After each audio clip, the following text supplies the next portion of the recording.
গর্ভকালীন সময়ে কয়বার আল্ট্রাসাউন্ড করবে এবং কেন করবে? ধন্যবাদ। গর্ভকালীন সময়ে প্রথম 3 মাসের মধ্যে 2 থেকে 3 মাসের মধ্যেই একটা আল্ট্রাসোনোগ্রাফি করবে। সেটা করবে হচ্ছে বাচ্চা প্রথম অবস্থায় যে এটা ভ্রূণটা তৈরি হচ্ছে কিনা সেজন্য।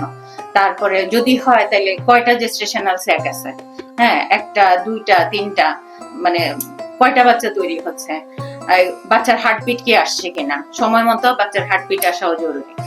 আর প্রথম অবস্থায় হচ্ছে দেখা যায় যে প্রেগন্যান্সি টেস্ট পজিটিভ কিন্তু আল্ট্রাসোনোগ্রাফিতে বাচ্চা নাই, ঢুকে নাই, তখন হচ্ছে একটু অপেক্ষা করে আবার হচ্ছে আলট্রা করে দেখতে হয় যে ভিতরে বাচ্চা আসছে কিনা। এই হচ্ছে একবার।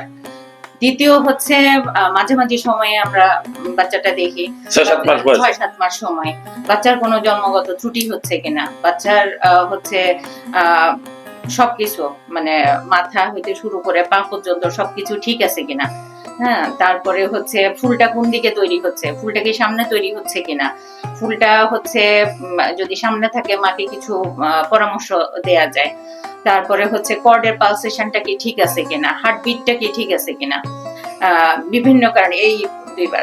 একদম থার্ড টাইমেস্টার লাস্টে গিয়ে হচ্ছে আমরা দেখি যে হচ্ছে বাচ্চার পজিশন, প্রেজেন্টেশন, বাচ্চার ওয়েট কতটুকু আছে, বাচ্চার প্রেজেন্টেশনটা কি আছে। প্রেজেন্টেশন বলতে বাচ্চার জ্বরের মুখের কাছে কি বাচ্চার মাথা আছে না পা আছে নাকি হার্টের অংশ, মানে নরমাল ডেলিভারি হবে কিনা।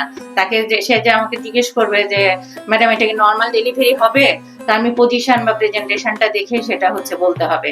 ফুলটা সামনে থাকলে আমাকে হচ্ছে ফুলের বিভিন্ন রকম প্রকার আছে, যদি খুব একদম ক্লোজ করে থাকে জ্বরের মুখ তাহলে হচ্ছে সেই ক্ষেত্রে আমরা নরমাল ডেলিভারি অ্যালাউ করি না।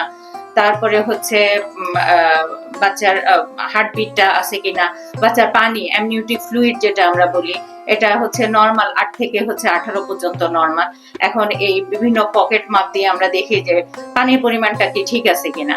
যেমন হচ্ছে হাইপারটেনশন থাকলে পানির পরিমাণ কমে যায়, ডায়াবেটিস থাকলে পানির পরিমাণ বেড়ে যায়, বাচ্চা কি বেশি পানি তৈরি হচ্ছে কিনা, বাচ্চার কিডনিতে কোনো সিস্ট আছে কিনা, বাচ্চার মাথার ভিতরে যে হচ্ছে ভেন্ট্রিকেল গুলা থাকে ওখানে হচ্ছে কোনো মানে সমস্যা আছে কিনা, বেশি পানি তৈরি হয়েছে কিনা ওখানে, ওটারে তারপরে ওটারে আমরা ভেন্ট্রিকুলোমেগালো বলি।